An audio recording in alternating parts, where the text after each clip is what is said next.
నిబంధనలకు అనుగుణంగా నిబంధనల ప్రకారమే వ్యవహరించాలని ప్రత్యేకించి 27 సంవత్సరాలుగా టీటీడీకి ప్రెస్ క్లబ్కి అవినాభావ సంబంధం ఉంది.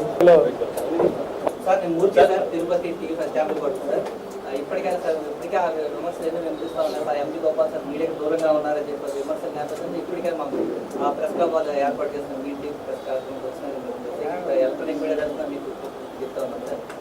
రెండవది ప్రధానంగా ఇప్పటికే మన జియోగ్రాఫీ గుర్తింపు వచ్చింది, లడ్డూ నాణ్యత పెరుగుతుంది, పెరగకుండానే మంచిగా ఉందని చెప్పేసి ఇప్పటికి జియోగ్రాఫీ రికార్డు వరకే మనం చూసుకుంటున్నాం తప్ప లడ్డూ నాణ్యత అనేది రోజు రోజుకి దిగారిపోతూ ఉంది. విమర్శలు ఉన్నాయి, ఇప్పటికే మీరు చూసే ఉంటారు. దాని గురించి ఎలాంటి చర్యలు చేపట్టబోతా ఉన్నారు? రెండోది even prime minister of India కూడా మన రెస్పాండ్ అవుతుంది రైట్ టు ఇన్ఫర్మేషన్ యాక్ట్ కింద, సమాచార హక్కు చట్టం కింద. ఈ రాష్ట్రపతి భవన్ కూడా అవుతుంది. దానికన్నిటికి అతీతంగా మన టీటీడీ అప్లై చేస్తామంటే కనీసం రెస్పాండ్ అనేది రావట్లేదు. దీనికి సంబంధించి మీ వైపు నుంచి మాకు మేలు చేకూర్చి ఆ ఒక్కదాని నుంచి సమాచారాన్ని కోరుతాను. మిమ్మల్ని ఇబ్బంది పెట్టాలని కాదు, మీ పైన చల్లాలని ఆలోచన మాకు లేదు. మాకు కావాల్సిన సమాచారాన్ని చట్టపరంగా మాకు ఇచ్చే ఏర్పాటు చేస్తారు. మీ నుంచి వస్తుందని మేము ఆశిస్తాము.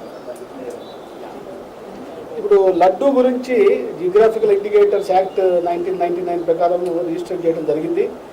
చెన్నైలో తిరుపతి లడ్డు అని చెప్పి ఎవరు అమ్ముతున్నారు, వాళ్ళ మీద కేసు కూడా బుక్ చేయడం జరిగింది. ఆ చక్రవర్తి గారు అని చెప్పి ఫార్మర్ ఐఏఎస్ ఆఫీసర్ దీనికి మాకు అసిస్టెన్స్ ఇస్తున్నారు. తప్పకుండా లడ్డు ఆ వైలేషన్ గురించి, ఆ జియోగ్రాఫికల్ ఇండికేటర్స్ యాక్ట్ వైలేషన్ గురించి లీగల్గా ప్రొసీడ్ అవుతున్నాము, ఇబ్బంది లేదు. ఇప్పుడు దిట్టం ఫిక్స్ చేసిన దిట్టమే, కానీ ఆ ఫిక్స్ చేసిన దిట్టాన్ని మారుస్తే మళ్ళీ మీరు జియోగ్రాఫికల్ ఇండికేటర్స్ యాక్ట్లో ఇండికేట్ చేసిన ప్రొవిజన్స్ లడ్డూల్లో ఉన్న కాంపోనెంట్స్ వేరే ఉన్నాయి, మీరు ఇప్పుడు మార్చినవి వేరే విధంగా ఉన్నాయి. కాబట్టి మేము ఎవరైనా కానీ ఇలాంటి లడ్డూ చేసుకోవచ్చు అనే లీగల్ ప్రాబ్లం వచ్చే అవకాశం ఉంది. కాబట్టి దీన్ని చాలా జాగ్రత్తగా పరిశీలించి నాణ్యత తగ్గకుండా ఏదైతే దిట్టం ఫిక్స్ చేశారో దాని ప్రకారం లడ్డూలు తయారయ్యేటట్టు చర్యలు తీసుకోవడం జరుగుతుంది. ఒకటి, కొన్ని రోజులు అది స్టోరేజ్ ఉన్న తర్వాత దాని నాణ్యత తగ్గే అవకాశాలు ఉంటాయి. కాబట్టి స్టోరేజ్ లైఫ్ 8 రోజులు పెంచడానికి ఒరిజినల్గా కన్సీవ్ చేసినట్టు నెయ్యి నాణ్యత ఎలా ఉంది అనేది కూడా చూసి ఆ విధంగా తప్పకుండా లడ్డూ నాణ్యత మెయింటైన్ చేయడానికి, ప్రొటెక్ట్ చేయడానికి తగిన చర్యలు తీసుకుంటాం. ఆర్టీఐ యాక్ట్ కింద అంటే ఆర్టీఐ యాక్ట్ మిస్యూజ్ చేసేవాళ్ళు ఉన్నారు, యూజ్ చేసేవాళ్ళు ఉన్నారు. యూజ్ చేసే వాళ్ళకి సమాచారం ఎప్పుడైనా కానీ మేము ఇవ్వడానికి సిద్ధంగా ఉన్నాం. మా దగ్గరికి వచ్చి రికార్డులు అడగచ్చు, నా దగ్గర రావచ్చు, నేను రికార్డులు చూపెడతాను, ఏమి ఇబ్బంది లేదు. కానీ ఒక వక్రీకరించి అందులో ఉన్న విషయాన్ని పూర్తిగా అవగాహన చేసుకోకుండా ఏదో కొంత విషయాన్ని కోట్ చేసి మా టైం వేస్ట్ చేసే వాళ్ళు చాలామంది ఉన్నారని పెద్దలు, రాష్ట్ర ప్రభుత్వం పెద్దలు కూడా ఇదివరకు కొంత చెప్పిన సందర్భాలు ఉన్నాయి. But we respect RTI act. But court rulings ప్రకారం ఆర్టీఐ యాక్ట్ ఉంది, కోర్టు రూలింగ్స్ కూడా ఉన్నాయి. ఆ రూలింగ్స్ ప్రకారం మేము వ్యవహరిస్తామని చెప్పి తెలియదు. రూలింగ్స్ ప్రకారం చర్య తీసుకోవడానికి సిద్ధంగా ఉన్నాము. ఈ మ్యాటర్ సబ్సిడీస్ ప్రాబ్లం అంటే కోర్టు రూలింగ్స్ ఏమైనా ఉన్నాయి, మాకు ఆ క్లారిటీ కావాలంటే మీరు అతీతులుగా ఉన్నారు. విషయాలు స్ట్రాటజిక్ గా మేము బయటకు చెప్తాను వీల్లేదు. కొన్ని విషయాలు చెప్తాను, ఎగ్జాంపుల్ ఎస్వీబీసీ ఛానల్ గురించి విజిలెన్స్ అండ్ ఎన్ఫోర్స్మెంట్ డిపార్ట్మెంట్ వాళ్ళు రాష్ట్ర ప్రభుత్వం చీఫ్ సెక్రటరీ గారి దృష్టి కూడా ఈ విషయం తీసుకెళ్లి అక్కడ రివ్యూ కూడా చేయడం జరిగింది.